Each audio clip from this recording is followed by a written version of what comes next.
శ్రీమాత్రే నమ. జయ గురు దత్తాత్రేయ నమ. ఈ వీడియోలో మనం మే 16వ తారీఖు నుంచి 31వ తారీఖు మధ్యలో మకర రాశి వారికి ఏ విధమైనటువంటి ఫలితాలు ఉంటాయో అన్న విషయాన్ని మనం పరిశీలిద్దాం. ఒక విధంగా ఈ వారం చతుర్థ భావం చాలా అనుకూలంగా రావడం జరిగింది.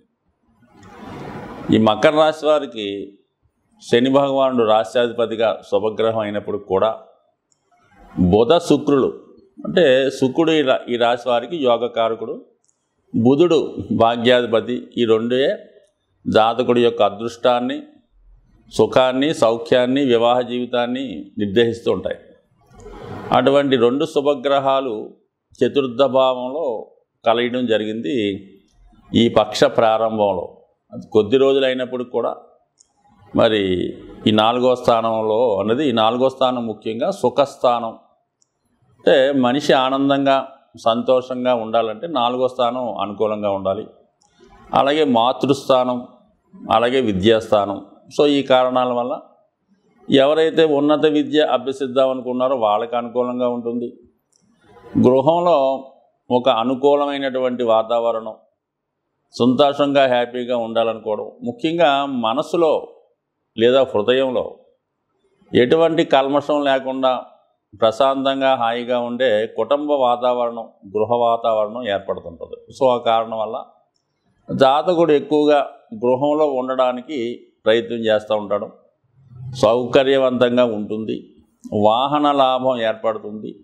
గృహంలో ఉన్నటువంటి సభ్యులు మధ్య పరస్పర ప్రేమాభిమానాలు, అవగాహన ఉండడం జరుగుతూ ఉంటుంది. దానివల్ల ఏంటంటే జాతకుడు హ్యాపీగా ఉంటాడు. దానివల్ల వృత్తి సంబంధించిన విషయాల్లో కూడా అనుకూలత ఏర్పడుతుంది. ఇప్పుడు కూడా చతుర్థ భావం అనుకూలంగా ఉంటేనే జాతకుడు వృత్తి సంబంధించిన విషయాల్లో కూడా చాలా హ్యాపీగా సంతోషంగా ఉండగలడు, వృత్తిని సక్రమంగా నిర్వహించగలడు, దాని యొక్క ఫలితాలు పొందగలుగుతూ ఉంటాడు. అంటే ఈ రెండు కూడా ఎదురెదురుగా ఉంటాయి. చతుర్థ భావంలో ఉన్నటువంటి గ్రహాలు దశమాన్ని చూస్తుంటాయి, దశమంలో ఉన్నటువంటి గ్రహాలు చతుర్థాన్ని చూస్తుంటాయి. మరి దశమాధిపతి శుక్రుడు అవటం, ఇవన్నీ కూడా జాతకుడికి అటు వృత్తి సంబంధించిన విషయాలు, గృహ సంబంధించిన విషయాలు చాలా హ్యాపీగా ఉంటాయి.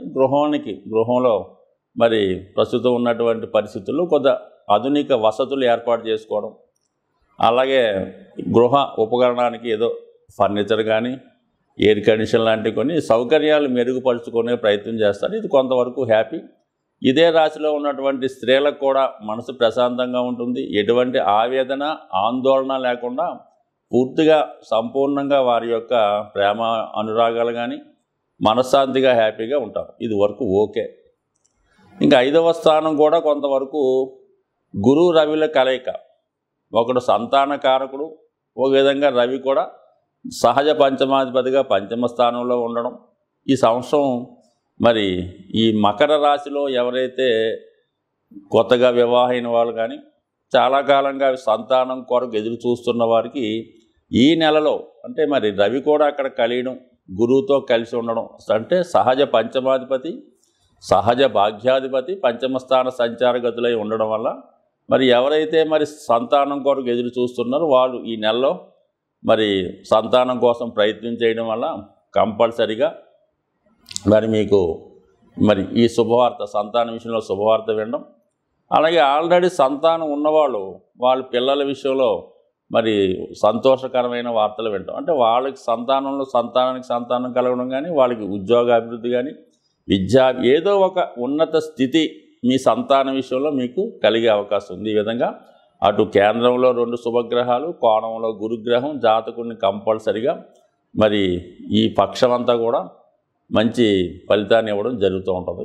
ఇక 3వ స్థానంలో ఉన్నటువంటి కుజరాహులు జాతకుడు విశేషమైనటువంటి ధైర్యాన్ని, కాన్ఫిడెన్స్ని కలిగే అవకాశం ఉంది. అయితే అది కొన్ని సందర్భాల్లో ఎక్కువయ్యే అవకాశం ఉంది. ఎదుటివాడి యొక్క బలాన్ని తెలుసుకోకుండా దూకుడుగా వ్యవహరించడం వల్ల ఇబ్బందులు కలిగే అవకాశం ఉన్నది. అంటే 3వ స్థానం అన్నది ఏంటంటే అష్టమ స్థానం.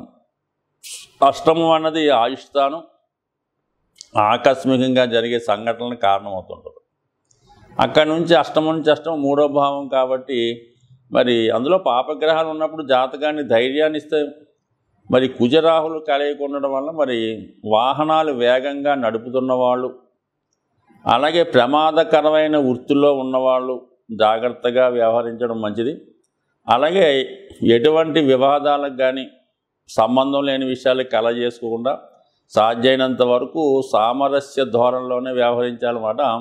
ఏమాత్రం తొందరపడినా మిమ్మల్ని ఏదో ఒక ఇబ్బందిలోనో కష్టంలోనో చికాకులో ఇరికించి అసలు తప్పుకునే ప్రయత్నం జరిగే అవకాశం ఉంది. కాబట్టి స్నేహితుడనో దగ్గర బంధువనో కావలసినోడనో మీరు వాడిని రక్షించే ప్రయత్నం ఈ సమయంలో చేస్తే మాత్రం అసలు వాడు తప్పుకొని మధ్యవర్తిగా మిమ్మల్ని ఇరికించే అవకాశం ఉంది. కాబట్టి సాధ్యమైనంత వరకు ఈ మీడియేటర్ వ్యవహారాలకు దూరంగా ఉండండి. అక్కలేని విషయాలు కలగజేసుకోకుండా ఉండడమే చాలా వరకు మంచిది. సో ఏదైనా మరి మకర రాశి వారు ఏదైనా ప్రారంభం నుంచి కూడా కష్టాలు ఎదుర్కొని జీవితం పోరాడుతూ ఉంటారు. వీళ్ళు కేవలం జీవితంలో ధనవంతులు అవ్వాలంటే వీళ్ళు సంపాదించిన ధనాన్ని చాలా పొదుపుగా సేవింగ్స్ రూపంలో పెట్టుకుంటే దినదినంగా అభివృద్ధి చెందుతూ ఉంటుంటారు. కాబట్టి వీళ్ళు ఎప్పుడు కూడా కష్టాలతో ఉంటారు. కాబట్టి కష్టాలతోనే జీవితం ప్రారంభమవుతుంది. కాబట్టి కష్టాల్లో ఉన్న వాళ్ళని ఆదుకునే ప్రయత్నం చేస్తూ ఉంటారు. సో ఆ కారణం వల్ల ఏంటంటే కొంతవరకు అనుకోని ఇబ్బందులు ఎదుర్కోవడం జరుగుతుంది. కాబట్టి కొంతవరకు విచక్షణగా ఆలోచించి నిర్ణయం తీసుకోండి. ఆర్థిక సంబంధించిన విషయాల్లో చాలా అనుకూలంగా వ్యవహరిస్తే మొత్తం మీద కొంతవరకు గతంతో పోల్చుకుంటే ఈ రాబోయే రోజులు గతంలో కొన్న బెటర్గా ఉండే అవకాశం ఉంది. సాధారణంగా మనం ఈ గోచార ఫలితాలు పరిశీలించినప్పుడు వ్యక్తిగతంగా వారి వారి రాశులను బట్టి కాకుండా సహజంగా ఏర్పడే కొన్ని గ్రహాల కలయికలు జాతకులు అందరి మీద ప్రభావం చూపిస్తూ ఉంటుంది. అంటే సహజ రాశి చక్రం అయినటువంటి ఉంటుంది. అంటే అది మేషం లగ్నంగా తీసుకొని 12 భావాలు లెక్కేయడం జరుగుతూ ఉంటుంది. సో ఈ భావాల్లో కొన్ని గ్రహాలు బలంగా ఉన్నప్పుడు అవి జాతకులు అందరి మీద ప్రభావాన్ని చూపడం జరుగుతూ ఉంటుంది. మరి ఇప్పుడు ఈ సహజ రాశి చక్రంలో ఈ కుజ రాహులు 12వ స్థానంలో సంచరించడం వల్ల ఒక విధంగా కొంత అవినీతి కార్యక్రమాలు, అక్రమాలు, అది దోపిడీలు అనుకోవచ్చు, రోడ్డు ప్రమాదాలు అనుకోవచ్చు, అన్యాయంగా ప్రవర్తించడం అనుకోవచ్చు, దుర్మార్గంగా ఇవి కొద్దిగా ఈ లోకంలో, ఈ ప్రపంచంలో, ఈ దేశంలో ఎక్కువయ్యే అవకాశం ఉంటాయి. సో ఈ దౌర్జన్య కార్యక్రమాల వల్ల సాధారణ వ్యక్తులు, మధ్యతరగతి కుటుంబాలు చాలా వరకు ఇబ్బంది పడుతూ ఉంటారు. సో అలాగే ఈ గురువు రవి కలిసి ఉండడం ఒక విధంగా ధనస్థానంలో ఉండడం వల్ల ఫైనాన్షియల్ ఫ్లో బాగా పెరుగుతూ ఉంటుంది అన్నమాట. ఆర్థిక సంపద పెరుగుతుంది, మనీ రొటేషన్ పెరుగుతూ ఉంటుంది. బ్యాంకింగ్ రంగం, ఫైనాన్స్ రంగం చాలా డెవలప్ అవుతూ ఉంటుంది. అంటే 2వ స్థానం అన్నది సహజ 2వ స్థానం వృషభ రాశి, ఫైనాన్స్ సంబంధించింది. ధనకారకుడు అక్కడ సంచరించడం వల్ల ఫ్లో ఆఫ్ మనీ ఎక్కువ పెరుగుతుంది. ప్రభుత్వం వారి దగ్గర కూడా మరి వాళ్ళ యొక్క సంపద పెరగడం వల్ల ప్రభుత్వాలు బలంగా తయారవుతాయి. సో ఆ కారణం వల్ల ప్రజలకి సౌకర్యవంతమైన జీవితం రావడం జరుగుతూ ఉంటుంది అన్నమాట. సో ఏదైనా మరి మంచి జరిగినప్పుడు అందరూ సంతోషిస్తారు, పథకాలు వచ్చినప్పుడు అందరూ తీసుకుంటుంటారు. కానీ ఈ కుజరాహుల కలయిక వల్ల కొన్ని ప్రమాదాలు, అనుకోని ఇబ్బందులు జరిగే అవకాశాలు ఉన్నాయి. కాబట్టి మరి రాబోయే 15 రోజులు ఈ ప్రభావం ఉంటుంది. కాబట్టి ఎక్కువ మంది ప్రయాణాలు చేస్తున్న వాళ్ళు, అంటే ఎక్కువగా ఈ మోటార్ సైకిల్ మీద వేగంగా ప్రయాణం చేస్తున్న వాళ్ళు, అలాగే ప్రమాదకరమైన వృత్తుల్లో ఉన్నవాళ్ళు కొంత జాగ్రత్తగా వ్యవహరించడం మంచిది. బట్ ఏదైనా రాబోయే 15 రోజుల్లో మరి ప్రతి ఒక్కరు కూడా ఈ అభిషేకం చేసుకోవడం వల్ల, అంటే మీన రాశిలో ఈ 2 గ్రహాలు ఏర్పడ్డాయి కాబట్టి ఎక్కువ ప్రజలకు అనుకోకుండా నష్టం ఏర్పడుతూ ఉంటుంది. రుణదాతల నుంచి ఒత్తిడి ఏర్పడుతూ ఉంటుంది. అనుకోకుండా మెడికల్ ఎక్స్పెండిచర్, ఏదో చిన్న ప్రమాదం వల్ల అనుకోకుండా వచ్చే హెల్త్ ప్రాబ్లం వల్ల ఎక్కువగా హాస్పిటలైజేషన్ అవ్వడం, ధనం ఖర్చు అవ్వడం జరుగుతూ ఉంటుంది.